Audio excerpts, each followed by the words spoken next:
So in this video we are going to discuss about the kinetic energy. In the previous video we have discussed about the kinetic energy.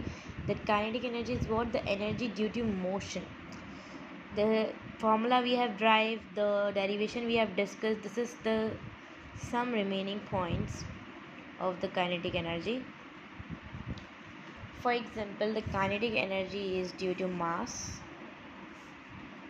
and for example the kinetic energy is due to velocity.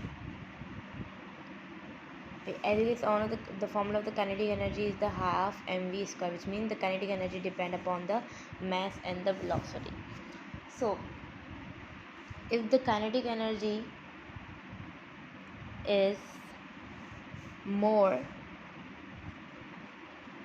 so if the mass is more, alright, if the mass is increased, so the kinetic energy is not that much increase. Alright, if the mass is increased, so the kinetic energy to be increased but not more than. That's why the graph will be hyperbolic, which means that when the mass will increase, the kinetic energy will not increase that much because of the mass.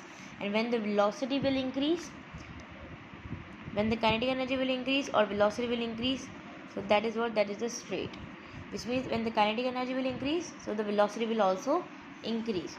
One thing I want to tell you guys, that kinetic energy is also equal to the p square upon 2m. What does it mean? It means that the kinetic energy also depend upon the momentum and the velocity. Let's see how it depend upon the momentum. As you guys all know, the formula of the kinetic energy is the half mv square.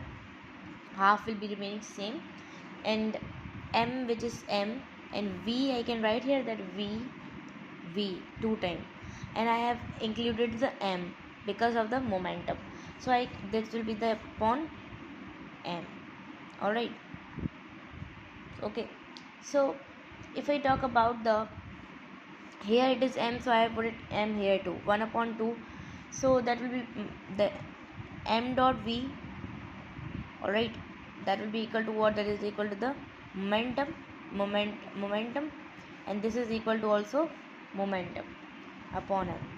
So that kinetic energy can be equal to the 1 upon 2 p into p. That will be what? That will be the p into p, that will be the p square and 2m. So kinetic energy also depend upon what? Depend upon the momentum. Alright, this is the momentum p. So let me tell you one thing, that if the kinetic energy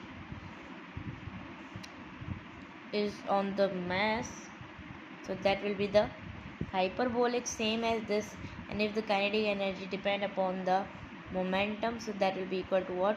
When the momentum will be more, so the kinetic energy will be also more, so the graph will be straight. One thing I want to tell you guys, the kinetic energy, the graph of the kinetic energy, with when the square value is there with the graph of the kinetic energy, then the graph will be always straight. You can see here, this is also straight because of the square one, and this is also straight because of the square one. As well as the kinetic energy is always positive. Is always positive. The kinetic energy is always positive. It cannot be negative. That can be always positive. So this was about the remaining points about the kinetic energy.